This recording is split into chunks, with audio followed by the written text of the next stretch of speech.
She survived Henry VIII, the most feared king in England, only to die whispering that the man she loved had murdered her.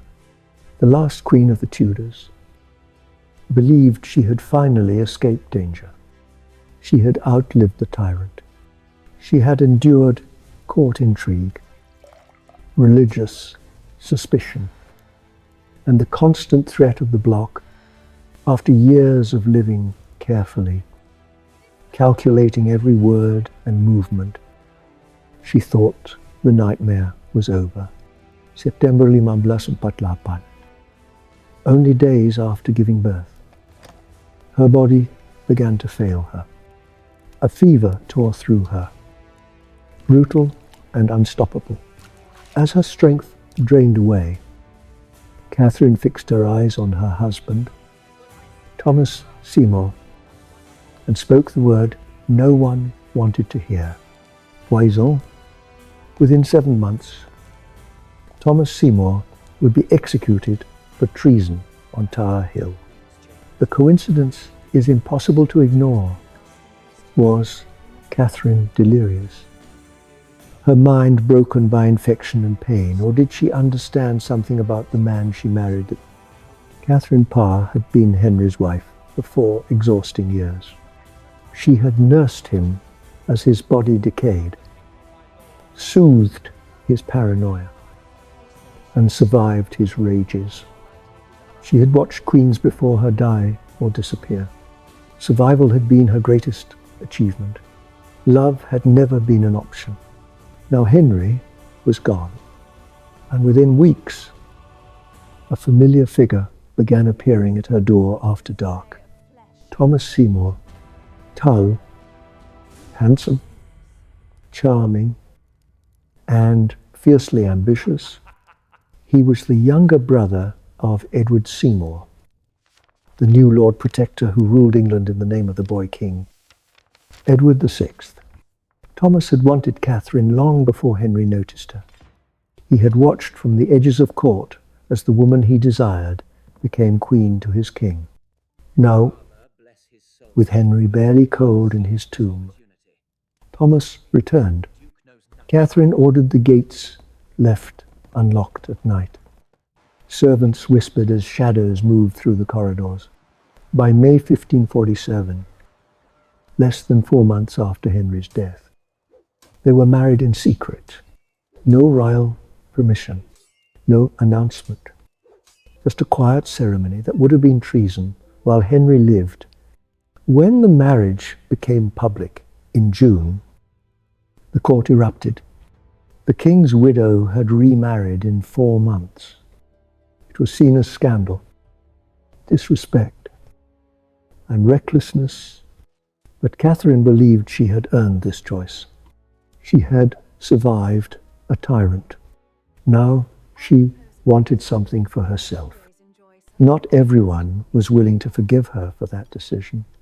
Anne Stanhope, Duchess of Somerset and Thomas's own sister-in-law, despised Catherine. She convinced her husband, the Lord Protector, to strip Catherine of the jewels she had inherited as Queen Dowager. The most magnificent pieces were confiscated. It was petty revenge, but devastatingly effective. Overnight, Catherine's status collapsed. She was no longer the respected widow of a king. She became the woman who could not wait to remarry.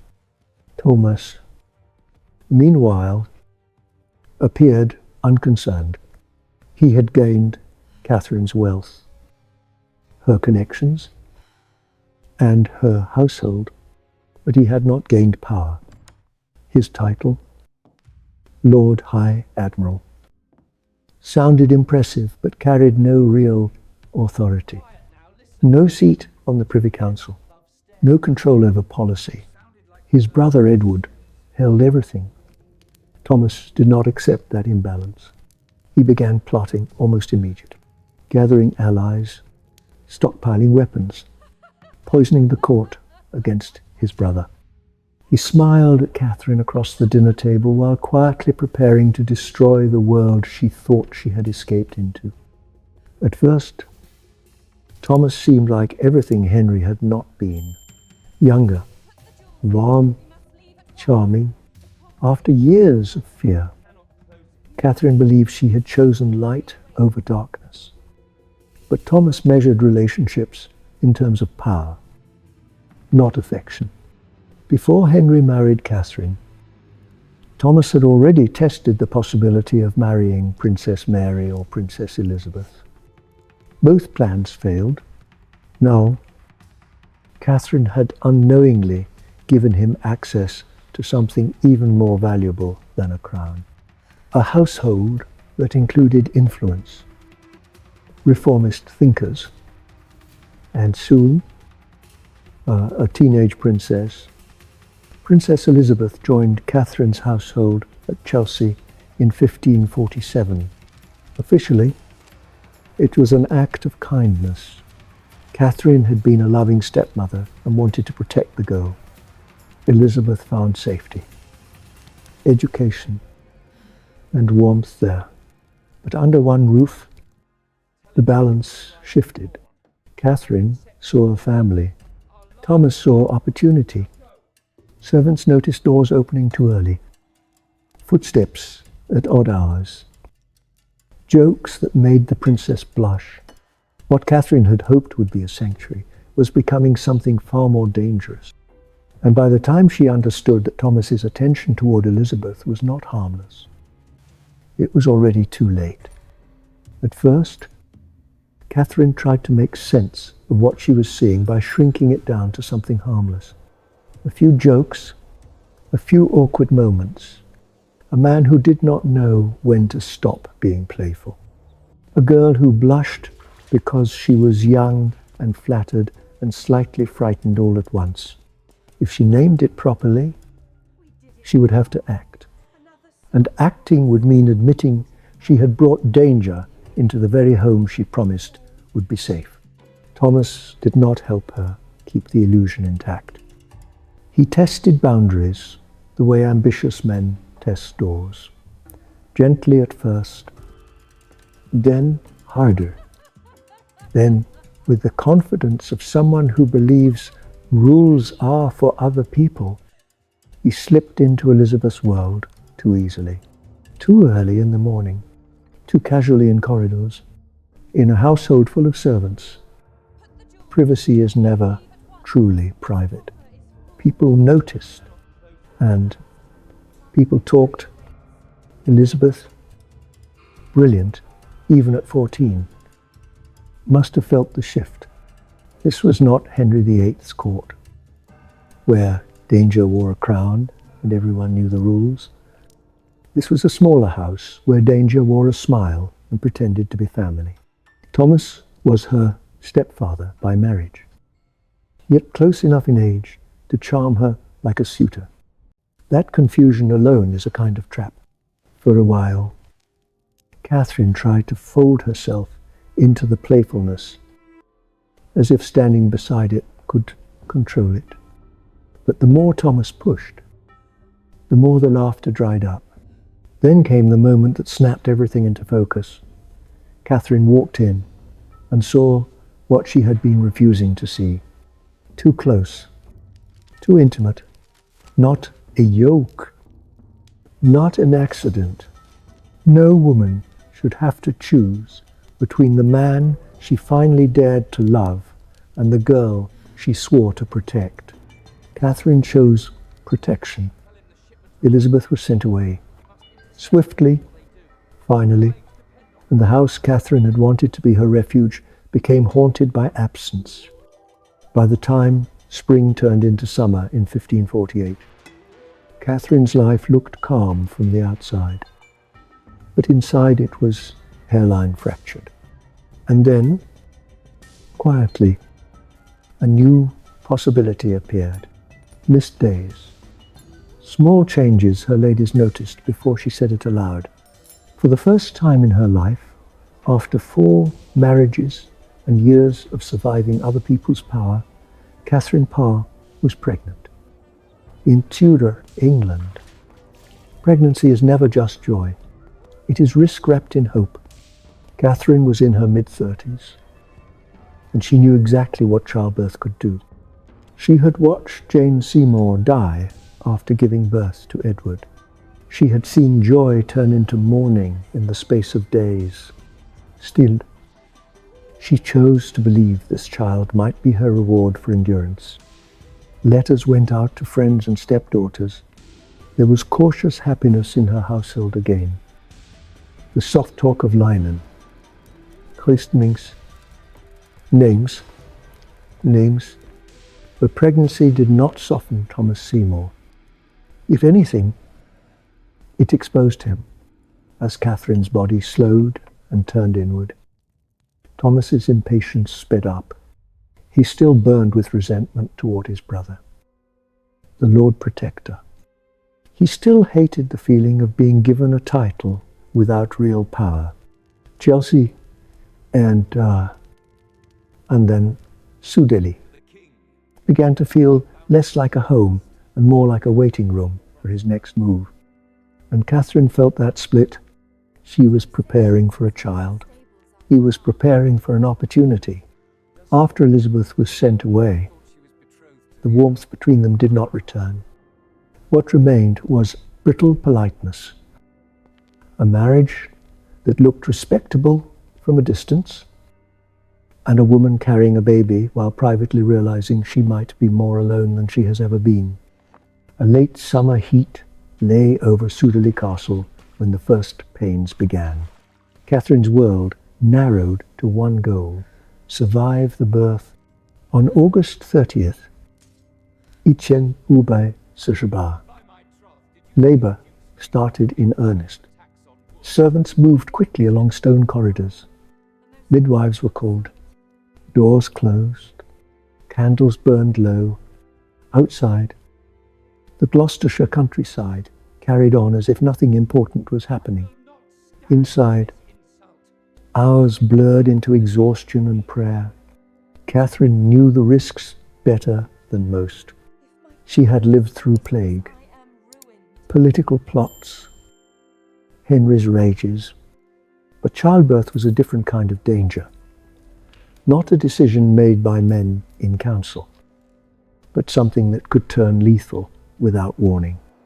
The labour was hard, but it did not end in immediate catastrophe.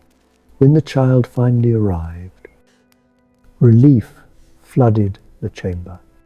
A baby girl, small, squalling, alive. They named her Mary Seymour. The name carried layers. Perhaps it was a nod to Princess Mary, her stepdaughter. Perhaps it was a quiet attempt to mend fractures and hold the Tudor family together in symbolism, if not in reality. For Catherine, it was deeply personal. She had spent years being a stepmother and a political caretaker. Now, at last, she was a mother.